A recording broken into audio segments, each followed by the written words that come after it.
NEET coaching సెంటర్లలో top 1 గా ఉంది శ్రీ ఆద్య మెడికల్ అకాడమీ. అడ్మిషన్స్ జరుగుతున్నవి. సంప్రదించండి.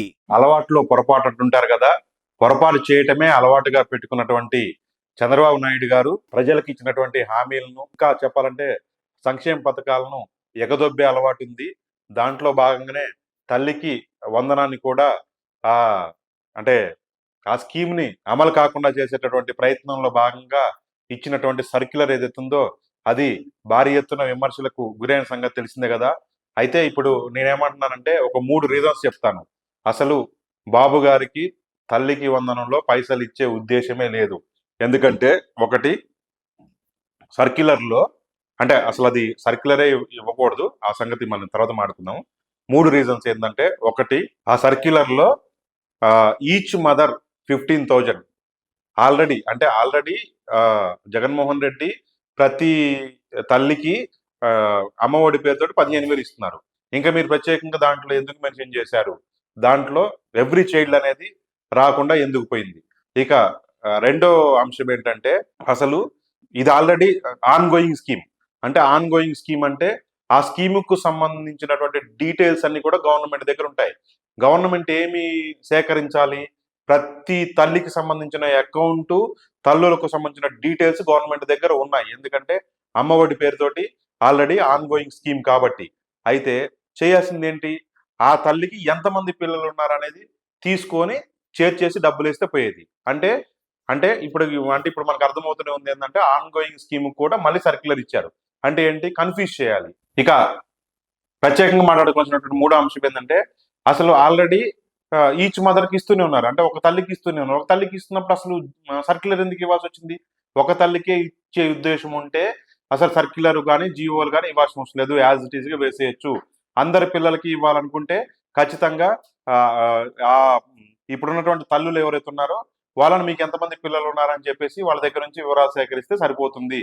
ఇక అలాగే ఇప్పుడు అది ఆన్ గోయింగ్ స్కీమ్ కాబట్టి కొత్తగా దానికి సంబంధించిన వివరాలు సేకరించాల్సిన అవసరం లేదు. దీన్ని బట్టి ఏమర్థమవుతోందంటే, ఇది జస్ట్ ఒక కన్ఫ్యూజ్ చేయటం కోసం, అంటే పైసలు ఇచ్చే ఉద్దేశం లేనప్పుడు అంటే అంటే ఎగ్గొట్టాలనేటటువంటి ఇది రాష్ట్ర ప్రభుత్వానికి ఆ ఉద్దేశం ఉంది కాబట్టి ఏం చేస్తున్నారంటే కన్ఫ్యూజ్ చేసేసి దానికి ఒక డిస్కషన్ చేసేసి చివరికి వాళ్ళు అదన్నారు వీళ్ళు ఇదన్నారు అని చెప్పే ప్రయత్నం చేస్తూ ఉన్నారు. ఇది మాత్రం ఖచ్చితంగా అంటే అంటే ప్రజలు రియాక్ట్ అయ్యారు కాబట్టి ఇప్పుడు లేదు లేదని చెప్పేసి నేలకు ఖర్చుకుంటా ఉన్నారు. కానీ ఇక్కడ జరిగేది మాత్రం ఖచ్చితంగా, ఎందుకంటే సర్క్యులర్ అసలు ఇది కూడా ఒక పెద్ద గమ్మత్ అనమాట.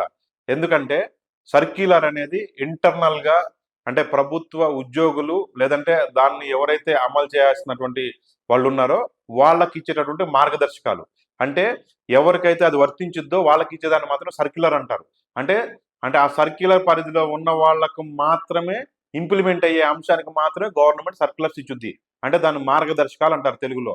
కానీ అంటే ప్రజలకు, అంటే సర్క్యులర్ పరిధిలో లేని ప్రజలకు, ఎందుకంటే సర్క్యులర్ ఇచ్చేది ప్రజలకు కాదు కదా, అది ప్రజలకు ఇచ్చేదాన్ని జీవో అంటారు. కానీ విచిత్రంగా ఏంటి, ఇక్కడ ఏం చేశారంటే సర్క్యులర్ ఇచ్చారు. అంటే అంటే ఇక్కడ కూడా ప్రభుత్వం అంటే దీన్ని అంటే అసలు ఎందుకంటే దీన్ని ఏదో రకంగా మభ్యపెట్టేటటువంటి ప్రయత్నం.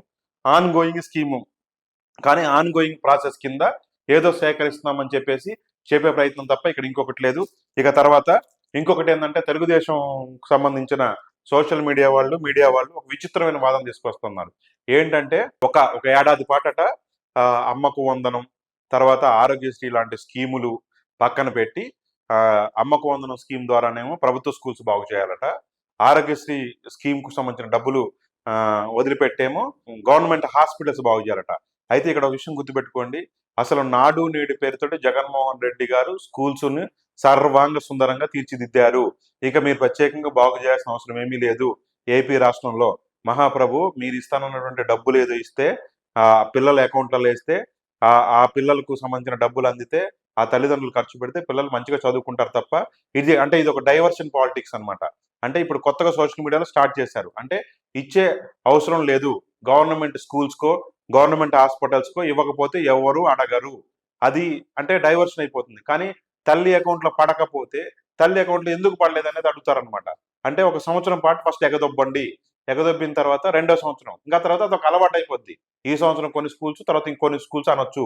అసలు ఆ స్కీమ్ గురించే జనం మర్చిపోతారు. ఇదిగో వాళ్ళు ఇవ్వకుండా చేయడం కోసం చేసేటటువంటి ప్రయత్నాల భాగంగా సోషల్ మీడియాలో ఈ ప్రచారం స్టార్ట్ చేశారు. ఇక తర్వాత ఈటీవీ, ఏబిఎన్, మహా న్యూస్ ఇట్లా ఇవన్నీ కూడా ఈ పచ్చ మీడియాలలో కొద్ది రోజులుగా మీరు చూడండి, చంద్రబాబు నాయుడు గారు వచ్చారు, అభివృద్ధి అమాంతం పెరిగిపోయింది అనేటటువంటి దాన్ని ఊదర కొడతా ఉన్నారు. ఏంటి, అభివృద్ధి అమాంతం పెరిగిపోయింది కాబట్టి స్కీములు ఎగదొబ్బొచ్చు, స్కీములు అనేది ఇవ్వాల్సిన అవసరం లేదు అని చెప్పడానికి చేసేటువంటి ప్రయత్నం ఏంటంటే బాగా బాగా బాగా బాగా రాష్ట్రం అంతా ముందుకెళ్ళిపోతుందని చెప్పే ప్రయత్నం. అసలు రాష్ట్రం అంతా బాగా ముందుకెళ్ళిపోయి అభివృద్ధి జరిగితే పైసలు కుప్ప పడితే అసలు ఆ కుప్పని ఎత్తి జనాలకి ఇస్తే అయిపోయి, నేను 15,000 ఇస్తానన్నాను కానీ 30,000 తీసుకోండి అని చెప్పేసి ఇస్తే సరిపోయేది. కానీ అసలు ఇచ్చే స్కీమ్కి సంబంధించిన డబ్బులే వేయలేదు. అసలు ఇద్దరికో ముగ్గురుకో లేదంటే అన్లిమిటెడ్ ఇస్తారు ఇవ్వరు కానీ ముందు ఆ ఒక్కళ్ళకైనా సరే బేషరతుగా ప్రతి మదర్ అకౌంట్ లో ముందు 15,000 వేయండి. వేసిన తర్వాత నెక్స్ట్ సెకండ్ స్టెప్ లో మీరు ఎట్లాగ ఇచ్చిన హామీ ప్రకారం వచ్చే నెలలోనో అంటే అంటే ఆగస్టులోనో సెప్టెంబర్లోనో రెండో పిల్లవాడికి మూడో పిల్లవాడికి సంబంధించిన డబ్బులు వేయండి తప్ప దాన్ని చర్చలు చేసి లేట్ చేయొద్దు. ఇంకొక అంశం ఏంటంటే జగన్మోహన్ రెడ్డి గారి మీద ఉన్నటువంటి కేసులు వాటిని తెరవాలి, జ్యుడిషియల్ ఎంక్వైరీ వేయాలి, అర్జెంటుగా స్టార్ట్ చేయండి అని చెప్పేసి తెలుగుదేశం సోషల్ మీడియా అంటే కొత్తగా ఒక పల్లవి అందుకుందన్నమాట. ఎందుకు, ఇసుక విధానాన్ని ప్రశ్నిస్తున్నారు, అలాగే అమ్మ ఒడి దాన్ని ప్రశ్నిస్తున్నారు. ఇవి చాలా ప్రమాదకరం.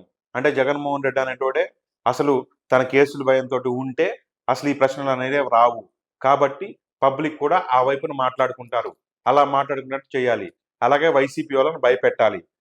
వైసీపీ వాళ్ళని భయపెడితే ప్రజలకు సంబంధించిన స్కీమ్స్ గురించి అడగకుండా చేయాలి. కాబట్టి అర్జెంటుగా అసలు జ్యుడిషియల్ ఎంక్వైరీ ఎందుకు వేయలేదు మీరు, అసలు తెలుగుదేశం శ్రేణులు దీన్ని ఏమనుకుంటారు అని చెప్పేసి సోషల్ మీడియాలో ఒక కొత్త ఇది తీసుకొచ్చారనమాట. అంటే డైవర్షన్ ఇదనమాట.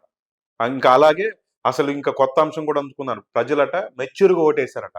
అసలు ఈ ముండమపి స్కీమ్స్ మాకు వద్దన్నారట. వద్దని ప్రజలు అంటా ఉంటే మళ్ళీ స్కీమ్స్ ఇయటం ఏంటి? అసలు జనం మెచ్యూరిటీ మీరు ఎందుకు తెలుసుకోలేకపోతున్నారు? ఇట్లుంటాయి అనమాట పచ్చరాతలు, ఇట్లుంటాయి అనమాట. ఈ రకమైన అంశాలు చర్చకు పెట్టి ప్రజలకు ఇచ్చే స్కీముల్ని లేకుండా చేసేటటువంటి ప్రయత్నాలు సాగుతూ ఉన్నాయి. కాబట్టి ప్రజలు ఖచ్చితంగా అడగాలి. ఈ తరహా అంటే నేను చెప్పింది ఒకవేళ కరెక్ట్ కాదని మీకు అనిపిస్తే ఖచ్చితంగా కామెంట్ పెట్టండి. ఎందుకంటే యాజ్ ఎ జర్నలిస్ట్గా నాకు తెలిసినటువంటి అంశాలు చంద్రబాబు నాయుడు గారిని నేను దాదాపు ఒక కొన్ని సంవత్సరాల నుంచి అంటే దాదాపు ఒక 20 ఏళ్ళ నుంచి చూస్తా ఉన్నాను. 25 ఏళ్ళ నుంచి ఆయన గారు చెప్పింది చేయరు, చేసింది చెప్పరు. తెలుగుదేశం పత్రికల్లోనూ తెలుగుదేశం మీడియాలోనూ రాసే రాతలు వేరు, వాళ్ళ వెనకాల ఉండే ఇంటెన్షన్స్ వేరు. కాబట్టి నేను అది చూసిన కాబట్టి మీ దృష్టి తీసుకొస్తా ఉన్నాను. దీన్ని పబ్లిక్లో తీసుకెళ్ళండి, దీన్ని గట్టిగా చర్చ చేద్దాము. ప్రజలకు సంబంధించిన అన్ని స్కీములు వచ్చే వరకు, తల్లికి వందనం 100కు 100% వందనం జరిగే వరకు, వందనం చేసే వరకు ఈ ప్రభుత్వాన్ని నిలదీద్దాం. అలాగే సూపర్ 6 ఇచ్చినటువంటి హామీలన్నీ అమలయ్యే వరకు గట్టిగా అడుగుదాం. సోషల్ మీడియాలో ఏంటంటే వీడియో ముందుకెళ్ళాలంటే ఖచ్చితంగా ప్రజలకు సంబంధించిన రియాక్షన్ ఉండాలి. ఇది మీరు ఇక్కడ దాకా చూసారంటేనే ఈ కంటెంట్ మీద ఇంట్రెస్ట్ ఉంది కాబట్టి లైక్ చేయండి, అలాగే షేర్ చేయండి. మా ఛానల్లో ఇదే తరహా కంటెంట్ వస్తుంది కాబట్టి సబ్స్క్రైబ్ చేయండి. ఇంకోసారి మరొక వీడియోతో కలుద్దాం. Thank you.